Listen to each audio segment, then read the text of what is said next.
The sociological perspective of the self. Introduction. According to Ashley Crossman, the self is socially constructed in the sense that it is shaped through interaction with other people. For George Herbert Mead, the self is symbolic interactionism.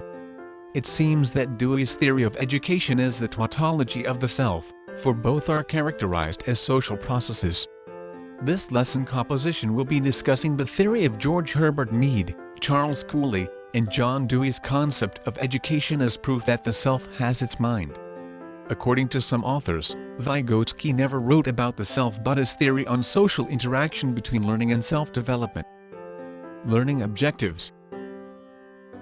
At the end of the lesson, the students should be able to understand the relation of the self to themselves, and the self as a social process. The differences of Mead's theory concerning the I and the me. Explain the importance of Dewey's theory of education in relation to the Mead's theory of the self. Discuss the role of the self to self and the self to others in relation to Vygotsky's theory on social interaction. And identify the essentials in Charles Cooley's looking glass theory. The sociological perspective of the self. The self is an individual that has its own perspective. According to George Herbert Mead, the self is a social process. That would mean that a living entity recognizes the self's idea that one cannot live without others. Zahavi states that one cannot be a self on one's own, but only together with others. The maturation of the self is a complex social process. They have also insisted that the sense of self is an integral and fundamental part of conscious life, which the infant is already in possession of from birth onward. This would mean that the self is a composition of two roles, the role of the self for itself, and the role of the self towards others. Since the self is a multifaceted entity, from birth until the last day of one living, the development is gradually based on the experience from others. For example, the story of Tarzan. Tarzan's behavior is not parallel to humans, precisely because he grew with apes and other animals rather than his. The way he speaks, moves, and thinks is different from ours. But eventually, when he met people like us, he adopted everything the way we act and think. Thus, the development of the self depends on how the self will agree to the conformities of one's environment.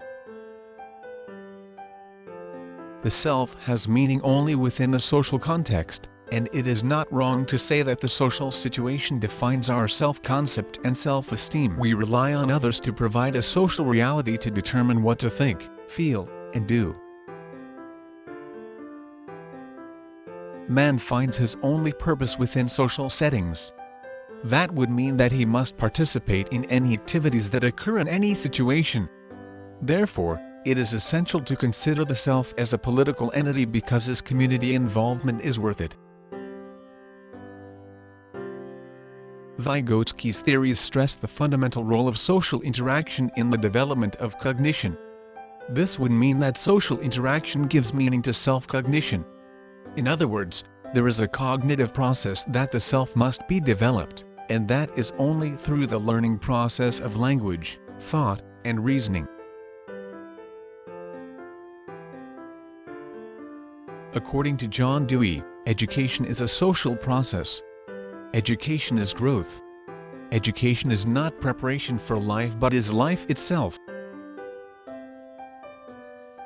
Why is education being highly essential for John Dewey? When an individual starts to make sense, problems arise, such as culture and tradition, politics, religion, society, etc. Then, the opportunity to change the world comes in. But there is one thing that an individual should understand and find a solution to how the self reacts to its environment.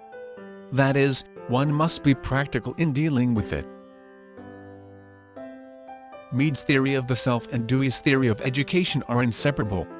Both self and knowledge, that is, education, pertain to a social process. Therefore, it is a tautology of an education. In other words, the self is education or education is a self. Hence, the learning process is acquainted with it. One cannot educate himself without an educator. In other words, The educator here refers to the self as an educator and the others. That is even nurtured by the learning experience process, meaning that one must not rely only on oneself. If one needs the self to be educated by the others, the self must submit himself to society, since no man can live alone by himself. There is something that one should know about the importance of the self. The self is an unending journey precisely because man is continuously searching for meaning. But, when one is searching for the meaning of himself, one should travel on a roadless path. The I is the pure form of the self, and the me is a social form of the self. If I is a subject of the self, and me is its object, then how could an individual relate his very self to himself? One must understand that the I is the knower, and the me is the known.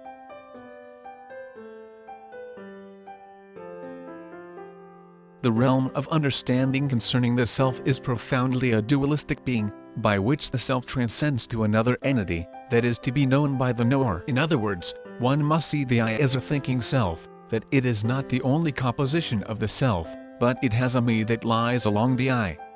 The moment the self thinks of something, it means that the I is having a dialogue with the me. Through that process, the unity of the I and the me is called the self. One cannot live as a thinking self without the composition of the I and the me. Therefore, the self is the totality of the I and the me. According to Mead's theory, the self is developed through three activities: language, play, and game. Language allows people to take on the role of the other, and respond to their own behaviors, through the symbolized attitudes of others.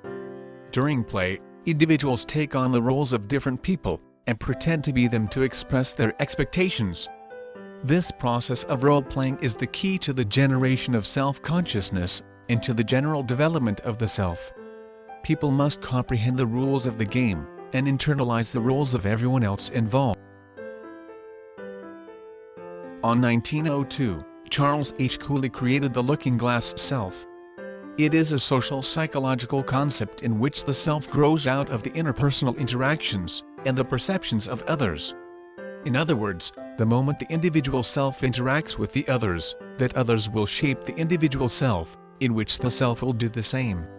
Thus, this is a concrete description on seeing the self on the mirror by thinking the others how they perceive our own self. Thus, the looking-glass self comprises three main components that are unique to humans.